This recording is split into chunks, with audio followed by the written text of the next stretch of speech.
On the night of April 7, 2018, Syrian military helicopters allegedly dropped chlorine bombs on the town of Douma, killing dozens of civilians.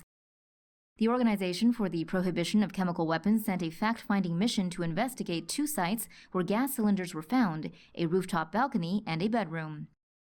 According to the official OPCW report, the rooftop bomb first struck a corner of the balcony wall. The initial impact decreased the cylinder's velocity and changed its trajectory, causing it to hit the concrete floor hard enough to make a hole and fracture the valve, but without sufficient energy to fall through.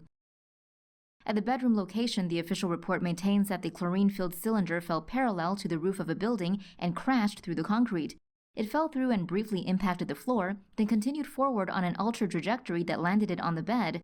The harness and valve remained intact, and its contents were not discharged. In a newly leaked memo on Wikileaks, a scientist who was part of the Douma fact-finding mission told OPCW Director General Fernando Arias that over 20 inspectors have expressed concern over inconsistencies in the official findings. The memo's author claims that except for one FFM member who was a paramedic, all members on the ground in Douma were excluded in the production of the final report. Instead, OPCW gathered a separate core group that operated from country X, believed to be Turkey, to create said report. Wikileaks had also released the first draft of the report, in which investigators say they were unable to explain the relatively moderate damage to the cylinder compared to the destruction caused to the rebar-reinforced concrete roof.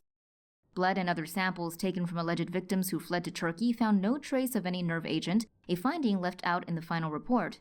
No trace was detected in surrounding buildings or vegetation in Douma either.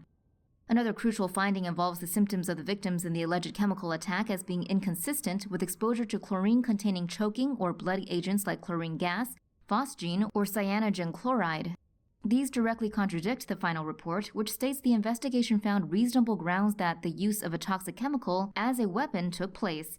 In a report on Counterpunch, OPCW whistleblower Alex said chlorinated organic chemicals are present in the natural environment, so to serve as an indicator of a chemical attack, chlorine levels should be significantly higher than what is already present. In an email exchange with FFM leader Sami Barak from July 2018, an investigator raised concern that the final report mentioned the presence of chlorinated organic chemicals at the scene, but excluded the fact that only very low levels were recovered.